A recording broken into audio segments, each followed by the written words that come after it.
Hello there everybody, and for the last time this week, a very good morning and welcome back to our live streams here at HowToTrade.com. Here on this Friday morning, it is close to the weekend.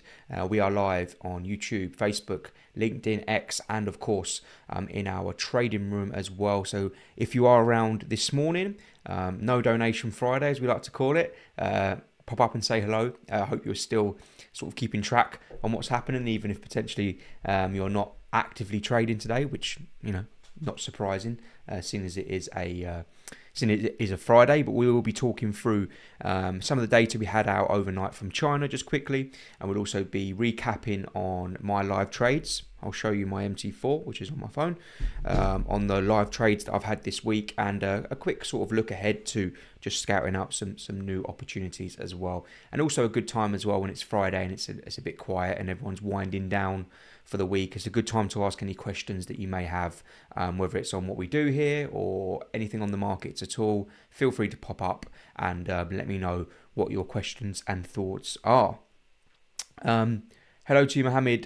Good to see you over on our Facebook channel. Hope you're doing well. Thank you very much for the message. Good morning to you as well in the trading room. Bobby, hello to you. Hello to you, Dibble, and Wizard Alvin. Good morning to you as well. I imagine it's going to be a little bit quiet this stream. Is it? Is people tuning out for the weekend already? Terrible. Hello to you, Dillaby, as well. Good to see you. Happy Donation Friday Happy No Donation Friday, not Donation Friday. That's actually the title of Shane's stream coming up later on. Okay, let's get stuck into it. It's not going to be... We've had some really lengthy streams this week. I don't think this is going to need to necessarily be a long stream as such. It's just really just to tidy it all up and sort of, you know, at the start of the week, we do the planning. Middle of the week, we do the execution. Friday, we wrap it all up and we see where we're at, basically, and we analyse our situation. So if we just have a quick look at the economic calendar for today. No real surprise that there isn't a great deal coming later on today. We did have some China data, which was quite interesting, really. Although its GDP year on year fell from 4.7 to 4.6%, that's their economic growth figures. The estimation was 4.5, so slightly better. The quarter on quarter economic growth figures was better than previous as well. Their industrial production was up quite a lot. So that was interesting to see that. Their retail sales as well was quite positive, and overall, you know, it was quite a bullish read for the CHN 50. And as you can see, as a result of that, we can actually start to see these green candles, these bullish green candles coming into play. So what you may have noticed on the CHN 50 is, and really this is the same across all Asia stocks. Obviously, we had that remarkable run up higher. If you don't know about that, that's because China announced they were providing a massive stimulus package. Look what happened.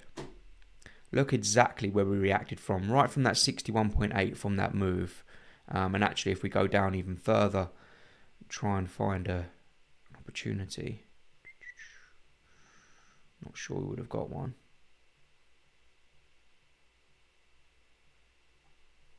No, nothing really clear there for me.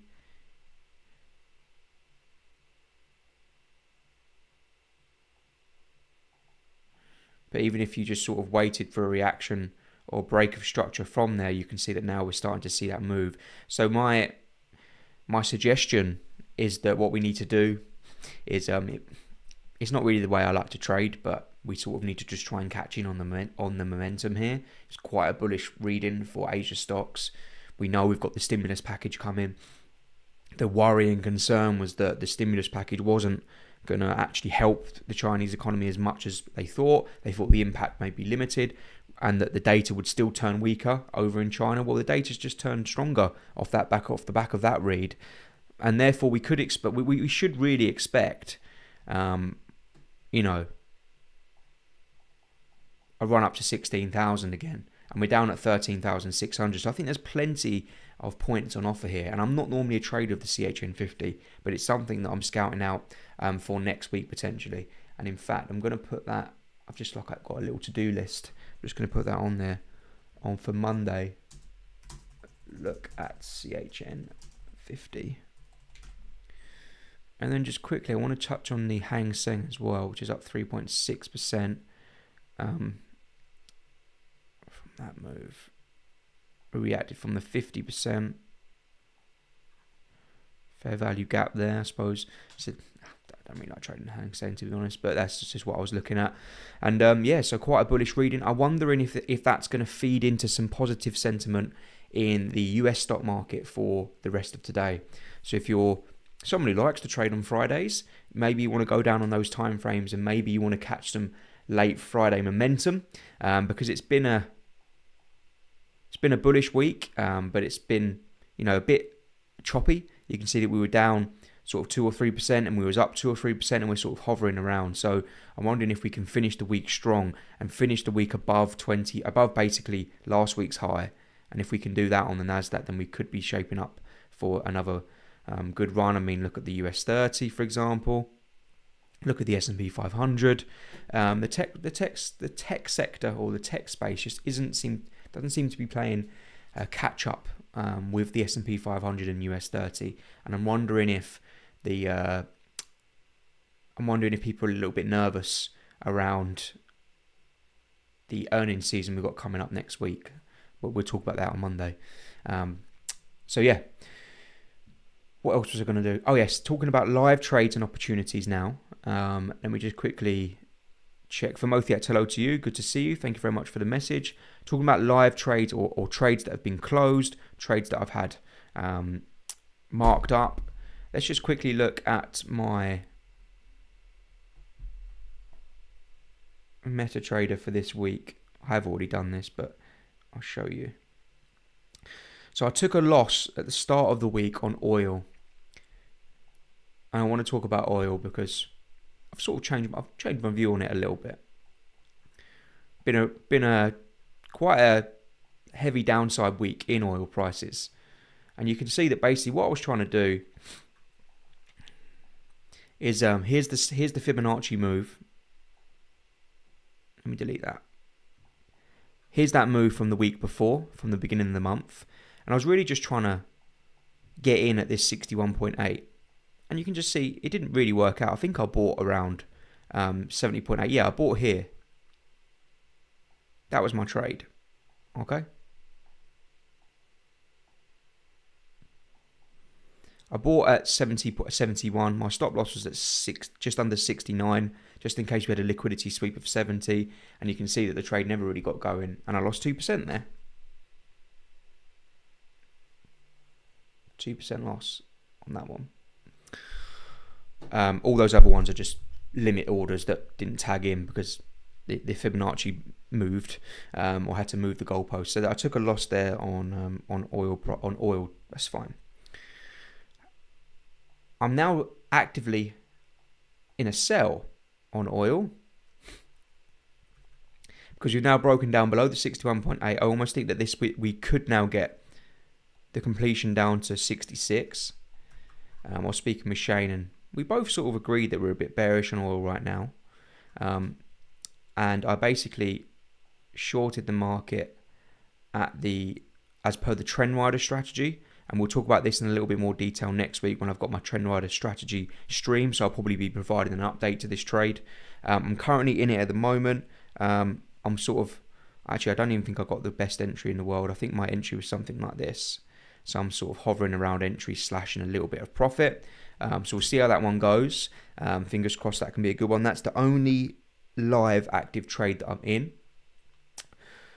The other trade that I closed out this morning was another trend rider trade, and I made a mistake. It happens. This is why we analyze things and we learn from them. I made a mistake here. So basically, I went long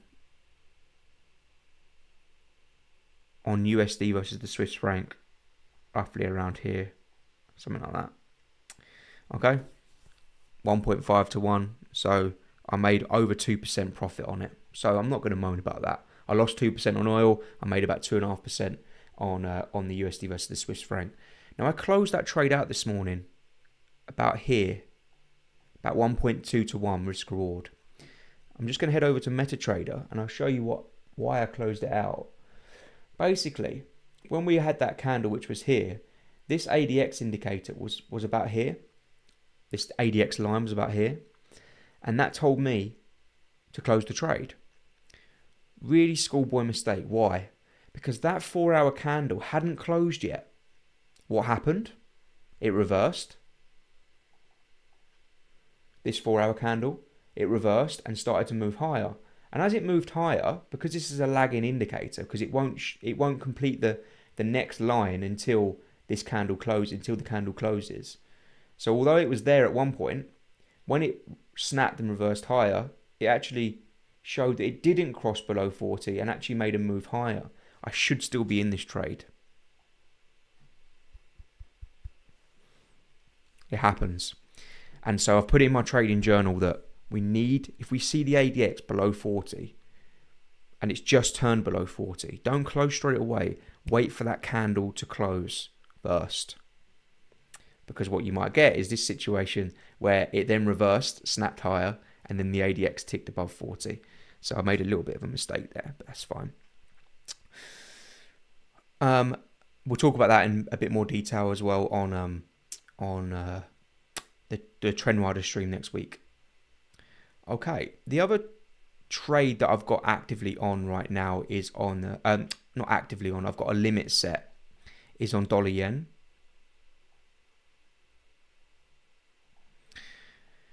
And it's basically, I know it's quite far away. You're going to say, yeah, that's miles away. Yeah, I know. Let me just see if we get a bit of reversal. This market can move quickly. I'm basically, and I know people will say there's a trend ride opportunity there, but I think we've missed the boat there, and I don't want to expose myself to any more dollar risk because I was already in USD Swiss franc. But yeah, I suppose we could trade the trend rider there, but I'm not interested really in doing that. It's just my opinion. This is my analysis. We've got the daily swing Fibonacci. We've got the 50%, which sort of is hovering around this 146.5 area, which is where this 1 hour demand or 1 hour order block is.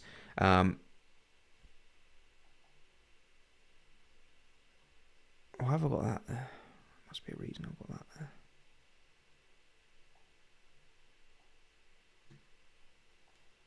Ignore that. So really that's where my limit is at 146.4. Obviously it's about 300 points away from where it is, where the entry is, and we'll see if we can get that entry next week. If we explode higher in dollar yen, then I'll move the goalpost and I'll see if it still marries up. But at the moment it's still a valid limit for me. We are showing signs of bearish divergence, and it just happens to be at the 150 level, and that's an indication to me that we could be getting a move down to at least 147 in dollar yen over the next week or so. So markets are breaking new structure highs. Trend RSI making lower highs, clear RSI divergence, and so potentially we could be looking at a reversal. And people will say to me, well, you're going to look to sell it down there? I might do. If we get sort of breaks of structure and we can look on the 1 hour time frame, then maybe we can look to try and trade that down into our buy limit. That would be the perfect scenario. We'll see if we can get that coming up next week, of course. I'll talk a little bit about that on Monday. The other idea that we posted in the room, which was basically on gold. Can we follow the... Oh, not NASDAQ. Scalping idea for gold. We were targeting 2685, which was the previous all-time high. I believe that we were going to reach there before the end of the week. We did. We're now at 2710. We had a real breakout in gold, which is something that I thought was very vulnerable to do so. If you traded it from that 5-minute order block, you probably would have lost that trade. I think it just wicked below. That's why I don't trade on a 5-minute, because it's very random. Just my opinion. But if you were just trying to sort of buy that up to 2690 or 2700, then you've had a field day on gold. Once more, it's proven a really successful buy trade on gold, so we're quite happy with that. We're also trying to look to, and I've already spoke about this, we're trying to cash in on that NASDAQ dip. I think we could end the week quite positively here on the NASDAQ, so I'm looking forward to seeing if we can get a run up We did react from this bearish order block, you see. I mentioned in my analysis here that this bearish order block here, there could be some resistance here. It may only be short-lived, and instead it's more likely the price will test 20,500 and beyond. That hasn't changed for me. There's been a little bit of a reaction from that order block, which you can see, that reaction clearly. But I believe that we could be heading up to test it once more. And once we potentially breach it, I think we could be eyeing up the all-time highs finally in the NASDAQ after quite some wait. Euro dollar. Euro dollar now trades into a bullish order block, so a higher time frame order block, higher time frame support, RSI in oversold territory as well. I can see the temptation in just jumping in on this dollar bull story. I'm not saying that the dollar bull story is done. I just can't believe it won't be without some sort of pullback. So I think next week could be the pullback week, where dollar yen falls a little bit and euro dollar trades a little bit higher as well. So that's something that I'm really looking out for. So to conclude, I'm currently plus 0.5% for the week. It's been a pretty slow week for me. Took a loss at the start, a winner yesterday, a winner this morning. I should still be in it, but it doesn't matter. Dollar yen, I've got a limit buy on. I'm live on oil shorts, and I'm still really focusing on trying to cash in on that NASDAQ long. But, it is a Friday. I'm probably going to leave it all, and I'm going to come in on Monday morning, and I'm going to just go from top to bottom with that analysis and just see what's shaping up. So, as always, guys, I always share the way that I trade. This is the way that I do it. I look at the daily swing leg or the weekly swing leg. I look at the key levels within that Fibonacci. I look for order blocks. I look for FEGs within that area. It's nice and simple, and it works for me. So, and also trade the trend rider on the side. Okay. Does anybody have any questions they want me to run through today? I'll just give it sort of 20-30 seconds in case anyone has any questions.